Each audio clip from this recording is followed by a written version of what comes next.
नमस्कार, स्वागत है आपका। राजस्थान का करंट अफेयर्स हम पढ़ रहे हैं। अभी हम पढ़ रहे हैं नवंबर 2023। कल की क्लास से आगे ही आज कंटिन्यू करेंगे। आज की क्लास का पहला क्वेश्चन क्या है? 11वें मोमा सर उत्सव का आयोजन कहाँ किया गया? ऑप्शन है आपके बीकानेर, बाड़मेर, जोधपुर या फिर जैसलमेर। मोमा सर उत्सव इसका आयोजन कब किया गया? 3 से लेकर 5 नवंबर। कहां किया गया? बीकानेर में। आयोजक कौन था? जाजम फाउंडेशन। इस संस्था के द्वारा इसका आयोजन किया गया और इसके आयोजन को एक थीम दी गई। इसको कहा गया नॉट फॉर प्रॉफिट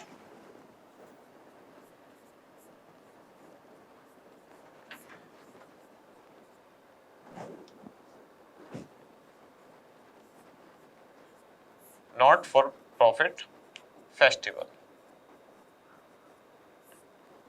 इस थीम के साथ, इस उद्देश्य के साथ इसका आयोजन किया गया। आयोजक कौन रहा? जाजम फाउंडेशन। साथ के साथ स्थानीय जिला प्रशासन और कई सहयोगी संस्थाओं के माध्यम से संयुक्त रूप से इसका आयोजन किया गया बीकानेर में। कब किया गया? 3 से लेकर 5 नवंबर 2023। और ये कार्यक्रम क्या है? कल्चरल प्रोग्राम था, यानी कि एक सांस्कृतिक कार्यक्रम था।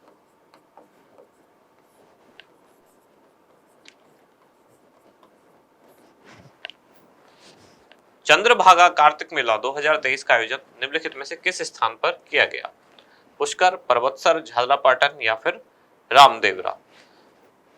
चंद्रभागा कार्तिक मेला लिखा हुआ है, यानी कि कार्तिक माह की पूर्णिमा को इसका आयोजन किया जाता है। कार्तिक पूर्णिमा। अब इसमें भी पशुपालन विभाग शामिल था, पर्यटन विभाग शामिल था और स्थानीय जिला प्रशासन शामिल था। मूल रूप से ये एक सांस्कृतिक प्रोग्राम है, साथ के साथ यहाँ पशु मेला भी लगाया जाता है। पशु मेला और सांस्कृतिक प्रोग्राम इसमें दोनों आयोजित होते हैं। कहाँ? तो झालावाड़ जिले के झालरापाटन में इसका आयोजन किया गया। आयोजक मैंने बोल दिए, फिर भी आप चाहे तो लिख देता हूं। तो झालावाड़ का जिला प्रशासन प्लस राजस्थान सरकार का पर्यटन विभाग और राजस्थान सरकार का ही पशुपालन विभाग, ये सभी मिलकर इसका आयोजन संयुक्त रूप से करते हैं। पीएम श्री योजना के तहत प्रथम चरण में चयनित राजस्थान के 402 सरकारी विद्यालयों के शिक्षकों को निम्नलिखित में से किस संस्थान के द्वारा प्रशिक्षण दिया जाएगा? पहले तो पीएम श्री योजना क्या है? प्रधानमंत्री, और श्री SHRI, इसका मतलब क्या है? SH का मतलब है स्कूल्स, स्कूल्स फॉर, और R मतलब राइजिंग, और I यानी कि इंडिया, यानी कि उभरते हुए भारत में स्कूल कैसे होने चाहिए, इसके लिए कार्यक्रम चलाया गया पीएम श्री योजना, प्रधानमंत्री स्कूल फॉर राइजिंग इंडिया। यानी इसका उद्देश्य क्या है कि जो विद्यालय हैं उनमें कुछ आधारभूत जो ढांचा है उसको अच्छे स्तर पर डेवलप किया जाए।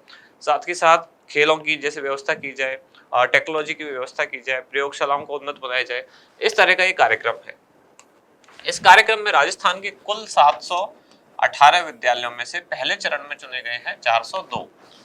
अब ये जो विद्यालय चुने गए हैं उनके शिक्षकों को, और वो शिक्षक भी कौन से विषय के होने चाहिए? फिजिक्स, केमिस्ट्री और मैथमेटिक्स। इनके जो शिक्षक हैं इनको प्रशिक्षण दिया जाएगा। अब कहाँ दिया जाएगा प्रशिक्षण, ये आपसे पूछा है, तो ये दिया जाएगा IIT जोधपुर में। अपार IIT निम्नलिखित में से किस वर्ग के लिए यूनिक पहचान होगी? ऑप्शन है आपके अपंजीकृत श्रमिक, आंगनवाड़ी कार्यकर्ता, विद्यार्थी वर्ग या फिर सरकारी कर्मचारी। अपार का मतलब क्या है? अपार में ए का मतलब क्या है? ऑटोमेटेड। अगर आपको फुल फॉर्म पता है तो अपने आप इसका आंसर आ जाएगा, automated permanent academic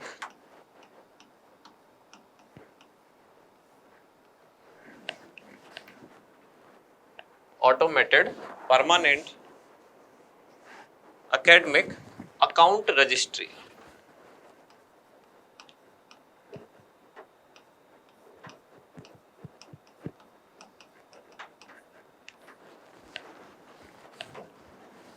A for automated, P for permanent, A for academic, A for account और R for registry। अब यहाँ एकेडमिक से आप समझ सकते हैं ये किन के लिए है, ये विद्यार्थी वर्ग के लिए एक परमानेंट आईडी है, यूनिक आईडी, जो कि 12 डिजिट इसमें होंगी। जैसे ही कोई भी बच्चा या तो बाल वाटिका में प्रवेश लेगा, ये प्री स्कूल जिसके कह सकते हैं, प्ले स्कूल वगैरह, या फिर स्कूल में एडमिशन लेगा या फिर कॉलेज में लेगा, तब अपने आप ही उसकी आईडी एक बना दी जाएगी, जो कि उसकी एक यूनिक आईडी होगी, एकेडमिक रिकॉर्ड उसका यहाँ सुरक्षित रहेगा। हाल ही में जियोलॉजिकल सर्वे ऑफ इंडिया द्वारा बनेड़ा क्षेत्र के मानपुरा में लेड, जिंक और सिल्वर सहित अन्य मिनरल्स होने की पुष्टि हुई है। यह किस जिले में अवस्थित है? बनेड़ा, मानपुरा किस जिले में अवस्थित है, ये पूछा गया है। तो इसका उत्तर क्या है? भीलवाड़ा में अवस्थित है। वन विभाग की ओर से प्रदेश में पहला वाइल्ड लाइफ कॉरिडोर कहां बनाया जा रहा है? आपके ऑप्शन है रणथंभौर से सरिस्का, कोमलगढ़ से मुकुंदरा हिल्स, रामगढ़ विस्तारी से धौलपुर या फिर सरिस्का से केवलादेव। पहली बात तो ये है क्या, वाइल्ड लाइफ कॉरिडोर का मतलब क्या है? इसका मतलब जैसे कोई भी ये वन्य जीवों के लिए सुरक्षित स्थान है, हो सकता है कोई राष्ट्रीय उद्यान हो या हो सकता है कोई कंजर्वेशन रिजर्व हो, कुछ भी मान लेते हैं। वन्य जीवों के लिए एक स्थान ये है और दूसरा स्थान ये है, ये मान लिया कोई भी 2 कंजर्वेशन रिजर्व मान लेते हैं या 2 नेशनल पार्क, कुछ भी हो सकते हैं, मान लेते हैं। अब इनके बीच में आबादी वाले गांव पड़ते हैं कई सारे। कॉरिडोर का मतलब क्या है? वाइल्ड लाइफ कॉरिडोर का मतलब है कि बीच में एक ऐसा इनके लिए ट्रैक बनाना या कॉरिडोर बनाना ताकि यहाँ से वहां वन्य जीव जंतु आवागमन कर सके। अब प्रदेश में ऐसा पहला कॉरिडोर बनाया जा रहा है, वाइल्ड लाइफ कॉरिडोर। अब पूछा है कहां से कहां, किसको जोड़ने के लिए? ये है रणथंभौर से सरिस्का को जोड़ने के लिए। अब इनके बीच में जो गांव पड़ेंगे, कुछ ग्राम पंचायत पड़ेंगी, लगभग 20 ऐसी ग्राम पंचायत हैं जिनको इधर उधर थोड़ा किया जा सकता है, शिफ्ट किया जा सकता है, आसपास से रास्ता बनाया जाएगा और उसके लिए वहां पौधारोपण करना होगा, जंगल जैसा माहौल देना होगा, यानी कि जो जंगली जानवर हैं इनमें रहने वाले, उनको बीच में ऐसा ना लगे कि मानव आबादी एक ऐसा कॉरिडोर यानी जंगल जैसा कॉरिडोर बीच में बना दिया जाए, इसको कहा गया वाइल्ड लाइफ कॉरिडोर। अब इसके लिए पौधारोपण करने के लिए, यहाँ ये सब बनाने के लिए बीच में जंगल जैसा कॉरिडोर फ्रांस की कंपनी के साथ करार किया जाएगा, यानी सहयोगी की भूमिका वो निभाएगी। 20 ग्राम पंचायतों के साथ भी उनको भी वहां से इधर उधर या तो शिफ्ट किया जाएगा या जैसे भी रास्ता बीच में से कहीं से निकाला जाएगा। तो ये रणथंभौर को सरिस्का से जोड़ा जाएगा। पहले ये 140 किलोमीटर का कॉरिडोर होगा, फिर इसमें एक बार ये जुड़ जाएगा, उसके बाद अलग अलग क्षेत्र भी जोड़े जाएंगे, जैसे धौलपुर भी इसमें कनेक्ट किया जाएगा, केवला देवी बाद में कनेक्ट करने की योजना है, जयपुर का जो झालाना वगैरह का क्षेत्र है इसको भी कनेक्ट करने की योजना है। ये इसलिए है ताकि जो प्रदेश में रहने वाले वन्य जीव हैं केवल एक ही स्थान पर सिमट कर ना रह जाए। इसमें प्रॉब्लम क्या हो रही थी, जैसे रणथंभौर में अगर बाघों की संख्या बढ़ती जा रही है तो उनको यहाँ बाघों को आपस में संघर्ष बढ़ेगा। संघर्ष से मतलब खाना जो वहाँ है वो लिमिटेड ही है, अब बाघों की संख्या बढ़ने लगेगी, ये स्थान लिमिटेड ही है। ये मान लेते हैं सरिस्का है, सरिस्का में बाघ कम है तो यहाँ भोजन अभी है, यहाँ बाघ ज्यादा होने लग गए तो यहाँ से यहाँ ही अपने आप जा सके, इनको उठा उठा के शिफ्ट करने की जरूरत ना पड़े, इसलिए ऐसा किया जा रहा है, ऐसा कॉरिडोर बनाया जा रहा है। इलेक्ट्रिक व्हीकल्स का पहला सेंटर ऑफ एक्सीलेंस कहाँ बनाया जाएगा? जयपुर, उदयपुर, जोधपुर या फिर कोटा। इलेक्ट्रिक व्हीकल्स के लिए पहला सेंटर ऑफ एक्सीलेंस बनाया जा रहा है जयपुर में। जयपुर का गवर्नमेंट इंजीनियरिंग कॉलेज, और राजकीय स्तर पर यानी सरकारी स्तर पर ये प्रदेश का पहला ईवी का सेंटर ऑफ एक्सीलेंस होगा।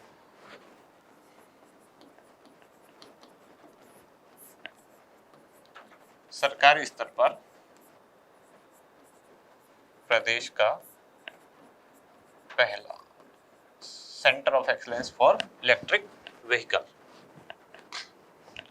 हाल ही में राज्य सरकार ने 19 जिलों में कुल 44 अधिसूचित वेटलैंड्स यानी कि आर्द्र भूमि, इनकी सूची जारी की है। राज्य में सर्वाधिक वेटलैंड्स किस जिले में है? कोटा, बारा, उदयपुर या बांसवाड़ा। इसका उत्तर है 12। यहाँ सबसे ज्यादा है और कुल कितने हैं 12, 12 में 12। विलुप्त प्राय महाशीर मछली को संरक्षित करने के लिए राज्य सरकार बड़े तालाब को कंजर्वेशन रिजर्व घोषित करने पर विचार कर रही है। यह किस जिले में अवस्थित है? बड़ी तालाब जिले के बजाय केवल शहर भी पूछ लें तो यह अवस्थित है उदयपुर में, और अब ये उदयपुर शहर का दूसरा कंजर्वेशन रिजर्व होगा यदि इसको घोषित कर दिया जाता है। उदयपुर का पहला कंजर्वेशन कौन सा था? ये अब अगर हुआ तो दूसरा होगा। पहला कौन सा है? बागदड़ा नेचर पार्क, जो किसके लिए है? मगरमच्छ संरक्षण के लिए। और यदि बड़ी तालाब को बना दिया जाता है तो बड़ी तालाब होगा कौन सा? दूसरा होगा बड़ी तालाब, यदि होता है तो। बुनियादी पशुपालन सांख्यिकी 2023 रिपोर्ट के अनुसार वर्ष 2022-23 में दूध उत्पादन में राजस्थान देश भर में कौन से स्थान पर रहा? ये खास प्रश्न इंपॉर्टेंट है। इस तरह के क्वेश्चन आ चुके हैं, अभी फर्स्ट ग्रेड एग्जाम में भी आया। दूध उत्पादन में राजस्थान का स्थान, ऊन उत्पादन में या दूध उत्पादन में देश का स्थान पूरी दुनिया में, इस तरह की चीजें खूब पूछ ली जाती हैं। तो राजस्थान का 2023 की रिपोर्ट के अनुसार कौन सा स्थान है? तो राजस्थान इसमें दूसरे स्थान पर है। पहले पर कौन है? पहले पर है उत्तर प्रदेश। देश भर में कुल दूध उत्पादन जितना होता है उसमें उत्तर प्रदेश की हिस्सेदारी है 15.72%। ये बात कब की हो रही है? इस रिपोर्ट में जो आंकड़े हैं वो कब से कब तक के हैं? मार्च 2022 से लेकर और फरवरी 2023 तक। इस दौरान पूरे देश में दूध उत्पादन जो रहा उसमें पहले स्थान पर कौन है? उत्तर प्रदेश, 15.72%। कुल देश भर में कुल दूध का इतना प्रतिशत यहाँ उत्पादित हुआ। राजस्थान दूसरे स्थान पर है और राजस्थान में कुल उत्पादन रहा, कुल उत्पादन का 14.44% राजस्थान में उत्पादित हुआ है। कल की क्लास एक बार रिवाइज कर लेते हैं। कल की क्लास का पहला क्वेश्चन क्या था? निम्नलिखित में से किस विधानसभा क्षेत्र में सर्वाधिक पंजीकृत महिला मतदाता है? ये जयपुर का झोटवाड़ा विधानसभा क्षेत्र है जहां कुल मतदाताओं की संख्या 4 लाख से कुछ अधिक है, 4,28,000 के आसपास है, और महिला मतदाताओं की संख्या 2,05,000 कुछ है। न्यूनतम मतदाता और न्यूनतम महिला मतदाता दोनों ही किशनपोल विधानसभा क्षेत्र जयपुर में है। अगला प्रश्न क्या था? प्रत्याशी के निधन के कारण निम्नलिखित में से किस विधानसभा सीट पर 25 नवंबर 2023 को चुनाव संपन्न नहीं हो पाए? ये श्रीगंगानगर जिले की करणपुर विधानसभा सीट है। अब यहाँ चुनाव होने हैं 5 जनवरी 2024 को। कांग्रेस प्रत्याशी गुरमीत सिंह कुन्नर के निधन के कारण चुनाव नहीं हुए थे। 25 नवंबर 2023 को संपन्न राजस्थान विधानसभा चुनाव में कुल कितने प्रतिशत मतदान हुआ? कुल मतदान हुआ 75.45%। ईवीएम से मतदान था 74.62%। पोस्टल बैलेट से मतदान था 0.83%। इस तरह से कुल था 75.45%।